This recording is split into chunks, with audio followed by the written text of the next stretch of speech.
In the arms of the angel. He realizes. This is Repo. It's the next big horror co-op game. It's made by the small studio named Semiwork and has managed to completely cover the front page of Steam and YouTube. It also managed to single-handedly give me and my friends a severe case of brain damage. So what is Repo? Repo is a co-op game where 1 to 6 idiots get dropped into a map and tasked to meet quota. We can do this by exploring the map for valuables and putting them into our cart. And eventually, after getting all we can, we put the cart in the extractor and leave. Of course, it isn't as simple as this, as there's a few roadblocks in the way. There are lots of monsters that you generally want to avoid, whether it be a giant skull or a baby that dislikes you.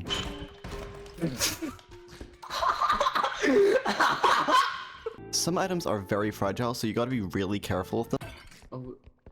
And some items can be used as weapons. Wait, is that a gun?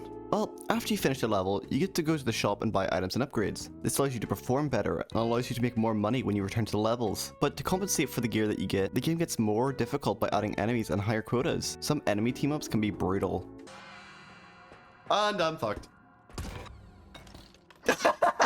But what makes Repo unique to some games in the same genre? It's very similar to Lethal Company when it comes to the core gameplay, but I love the twist it adds with physics, as it can cause some dumb things to happen. It definitely has a very goofy feeling to it. Instead of trying to take this more realistic look, it makes these cute little robots that I'm just in love with. And I haven't even talked about the Tournament of Losers. After everyone dies, you're dropped into a Coliseum type arena and made to kill each other. He killed himself! The last one left alive is crowned King of the Losers, which gives them a crown for that lobby. Now you might be thinking, this game doesn't sound very scary. You're probably not thinking that right now. But Repo uses its visuals and sounds amazingly. To start, the atmosphere is terrifying. They managed to have all the levels in Repo nearly completely pitch black, making it hard to see anything in the distance. Crouching, which can make you quieter, also has the significant downside that it turns off your flashlight, making the area even darker. After all the extractions have been complete, the lights of the level completely shut off, leaving you to navigate back to the truck in complete pitch black. But sound is where Repo shines best. Because as the game is multiplayer, you get to explore with your friends, so the game uses its own proximity chat. Yeah!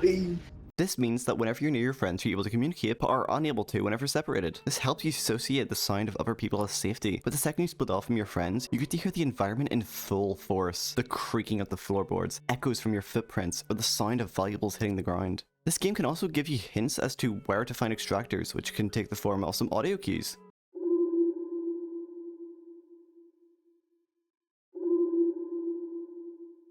But what I love the most about Repo is how it uses atmospheric music. During a level, you may be able to hear music slowly growing louder and louder until you can see what's lurking in the dark. This is a really effective method to make sure the player is always aware for some kind of danger, and slowly builds up tension until the monster reveals itself. It also acts as a miniature warning to try and find a hiding spot to survive the monster. Repo is of course designed to be a multiplayer game, where you can help each other get as much money as possible. But if you're unable to get a group, you can always start a run by yourself. Even though it may defeat the point of Repo, it can really elevate the horror of specific scenarios, as each encounter with a monster could mean the complete end of a run, while in co-op, your friends can always just revive you. But co-op also adds a new challenge into the mix. Your friends are some of the biggest enemies to navigate around. You could watch someone accidentally kill themselves by just jumping into a pit, or push the cart with everything in it into a pit of lava. It's up, Sam. It's up. No. That's not to say I didn't enjoy playing the game with my friends, as I see it as one of the most fun and entertaining parts of this game. Even after when you complete the excavation co-op, you have to reach the truck and decide between letting your friends die and just leaving, or letting them get to the truck giving them some HP. But you can't really communicate from far away, so you never know if they're alive or not, so you just have to wait. Alternatively, you could just kill them. That's also pretty funny. Finally, who are these monsters that you're hiding from? Repo has over 19 enemies at the time of recording for you to deal with, each having their own special gimmick as to how they hunt. They all still rely on 2 senses, sound and sight. Some have one, some have both. If you decide to fight against the enemy, killing it can be a good option, as it would drop a ball which can go for a lot of money. The exceptions to this are the gnomes and the bangers. And I'm gonna try and categorize the different monsters in Repo to help give you an idea on how they work. I'd also like to say before summarizing that this is my opinion as to how some of the enemies felt to me. First of all, we have the enemies that are not a threat. I'm gonna say this includes enemies such as the gnomes, bangers, spear, and apex predator. These enemies are not hard to deal with, and don't really change the idea of what you need to be doing. While the apex predator doesn't go out of his way to hurt you, he can be a bit annoying with how he likes to jump all around you, which may make you accidentally grab him, causing him to attack, The gnomes and the bangers are both small enemies that aren't really a big problem to deal with, as you can just pick them up. But with the gnomes, you can smash them into the ground, which is really fun. While the gnomes try to slash at you with their tiny pickaxes, while the bangers blow up and try to take you out with them. And then we have the spear. The spear takes the appearance of a small tadpole. It'll roam around searching for players and vomit acid everywhere. It has the special ability to attach to a player's face, causing their voice to deepen. I hate Drew's fucking laugh.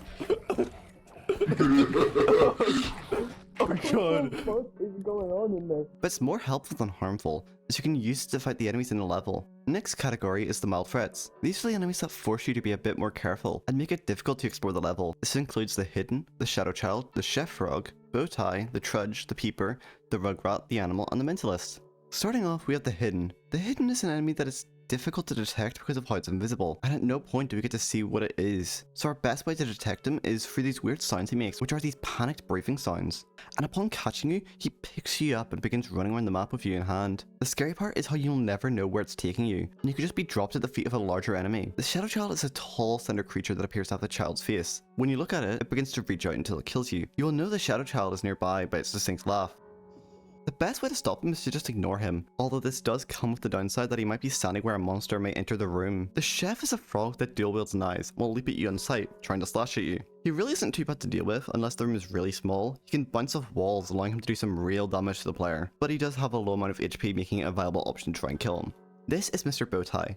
He takes the appearance of a giant puffy monster with no arms. He has a thin head, and we can't forget about his signature bowtie. He wanders around stomping, searching for players, and when he sees you, he'll blow wind, damaging the player. This also pushes you backwards. He is surprisingly frail, making it easy to take him out for money, so that's always an option. Trudge is next. The trudge is a massive hulking monster with an eye on its chest and a head that is an exposed skull. While the trudge is scary due to his size and ability to one-shot you, because of his slow walk, you can just leave him in the corner of a map and he'll never run into you. Finally, he has a massive HP count, making it pointless to try and kill him, so I just recommend creating distance between him.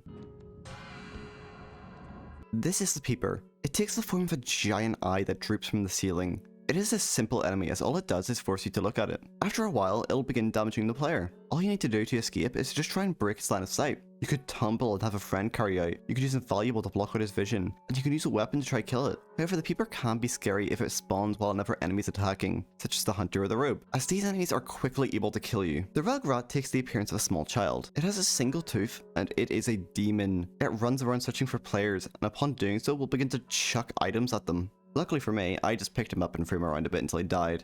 He has a low amount of HP, so you can also just kill him any way you want, and I would thank you for it. Next up is the animal. It's this weird bug-human hybrid. It's the enemy that I've encountered the least. It has 6 legs and takes the appearance of what looks like a bug with a distorted human face. It doesn't really do any real damage to the player, except for the emotional damage you get watching it destroy all your valuables. And finally for this category is the mentalist. It's this weird alien thing that floats around searching for the player. Once spotted, the alien will use telekinesis to make the player float. If you run as fast as you can manage to actually escape his range. But if you can't escape their range, they only do around 50 damage. But they can be scary if you're already pretty low on HP. Now we're in a tier of enemies that could easily end an entire run. This includes the Upscream, Headman, Clown, Reaper, Robe, and the Hunter. First we have the Upscream. The Upscream takes the appearance of a human head with 4 arms. It crawls around like a spider on the floor, walls, and ceiling. It can quickly close gaps on players, dealing a low amount of damage and pushing them away from a good distance. This can be a run ender in the later levels, as I find myself with a low amount of HP, allowing it to quickly approach and kill. It can also string attacks together, allowing it to do a good chunk of damage or stunlock you. The Headman is a floating skull that floats around the map. It's almost completely silent, making it difficult to know when he's arriving. The only audio cue would be the ambience that goes louder and his clattering teeth. He takes huge chomps at the players trying to bite them. Coming in at 250 HP, it makes him not that difficult to kill with a weapon like a bat, as it can easily be knocked prone and guns can easily shoot him. When it begins chase, there's enough of a gap to try and slide beneath. This can break line of sight and make it easier to hide. The clown is another frog enemy, but unlike the chef, the frog is dressed as a clown. It stomps around the map searching for players, and when it finds someone, it goes in for 1 or 2 attacks. It will usually go for a massive sweeping beam attack, destroying everything in its path, including players and valuables.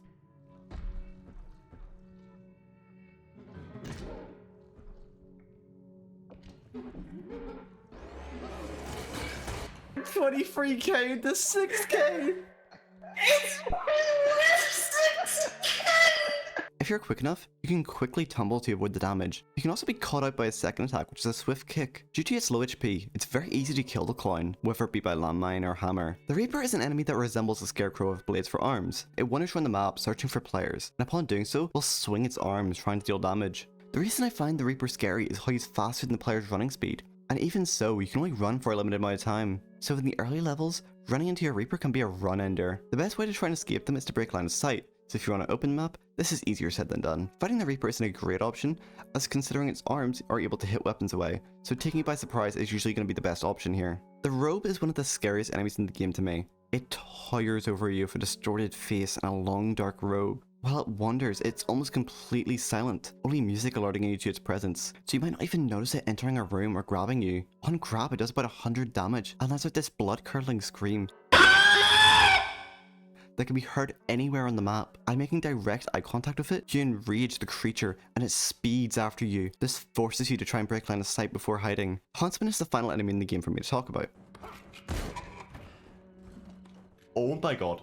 The Huntsman is almost completely blind, unable to see anything around him. To compensate for this, he's given heightened hearing, making him able to hear even the faintest of whispers. Hunter wanders around the level slowly and silently. This usually catches me off guard, as you'll never know where he is until he shoots his shotgun. Speaking of, his shotgun is able to do 100 damage, enough to end a run simply by him walking into your room. And that's mostly everything the game has to offer, besides the expansive maps which are generated using base tile sets that start as simple rooms but become more and more complex as you go on, with new floors and new holes that lead to just nowhere. You can even mod the game for new maps and monsters if you want, and even funny outfits. That's about everything I wanted to talk about on Repo. I found it on Steam a while back for a few pound and found myself laughing at my dumb friends, and found myself being scared by the environments. I would really recommend playing it if you have friends that can. That's all for now.